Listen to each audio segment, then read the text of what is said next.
Nakakailang ganyan ka, sir? Ilang siomai karton ka sa isang araw? 1,000 piraso po may ganun. Ay, yung pinakamahina mo, sir? 600. 600? Mahina na sa'yo yun? Lasang karton ba to? Kailan ka huli nakatikim ng siomai karton? Mismo na rin ba? Huwag kang mag-alala. Kung tagatan sa Cavite ka, meron dito sa may Kapipisa Bypass Road na sa halagang 2 pesos and 50 centavos ay makakatikim ka na ng siomai karton na may iba't ibang sauce na pwedeng ilagay. Nilagyan ko ng fried garlic, spicy sauce, toyo mansi, at binuhusan ko ng sweet and spicy sauce. Ay talaga namang mapapaulit-ulit ka sa sarap. Bossing, ano yung binibenta mo dito? Siomai boss. Siomai, anong klaseng siomai yan, sir? Patingin na.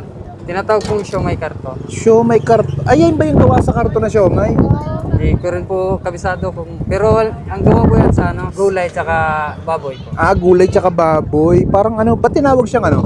Siomai karton? Hindi ko rin po alam. Pero yun ang sa Manila na po nag-umpisa yung siomai karton na tawag. Pagkakaintindi ko dito, kaya tinawag na siomai karton. Para siyang ano, no? Itsura ng karton. Tama ba? Magkano isang ganyan, sir? Isang piraso? Sa isang piraso, 2.50. 250. Pag 5 piraso? Bali maging 30 na yun. Kano? 13 po. 13. Sige, pabilig 10 piraso. Nakakailang ganyan ka, sir? Ilang siomai karton ka sa isang araw? Depende po, sir, sa ano, sa panahon. Depende sa panahon. Yung pinakamalakas mo, ilan ang nauubos mo? Mga 1,000 piraso po may ganun. 1,000 piraso mahigit. Ay, yung pinakamahina mo, sir?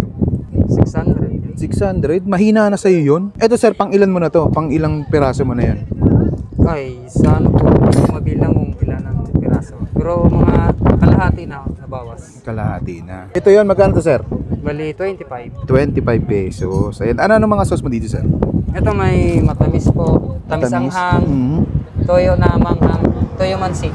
Toyo mansi, okay. Ano to, sir? Itong card mo, sa iba to? Ikaw may-ari nitong card na to? Ay, hindi po. Vendors na, tindero lang. Anong location nyo dito, sir? Saan kayo matatagpuan?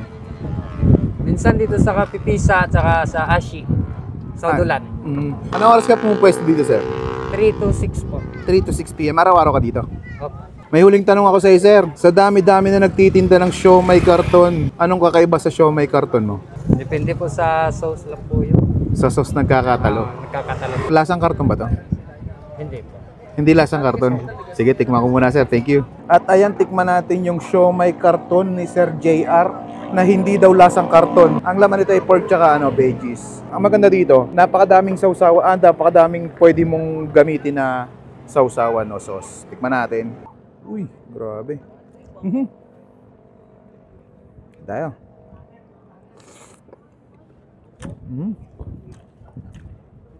Sarap. Ang hanga. Pero grabe yung kombinasyon ng sausawan. Sarap. Panalo daw. Nakakamiss yung ganito. Yung ganito ngayon bihira na. Kaya ako naghahanap kayo ng siomai karton. Dito lang sila sa may Kapipisa Bypass Road. Nakakabitin. Boss, liba pa nga.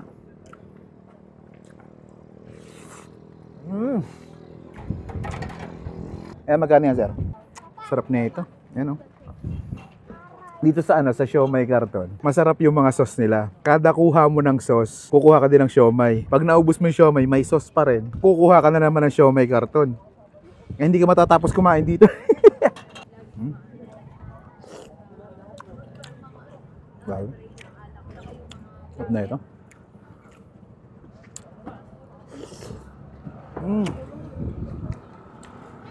Ano? Tapos higupin mo yung sauce na gano'n, no? Ayun, bistahin na si Kuya JR yun. Napakasolid mga lods. Siomai karton. Paano, kain muna ako na hindi naka-video?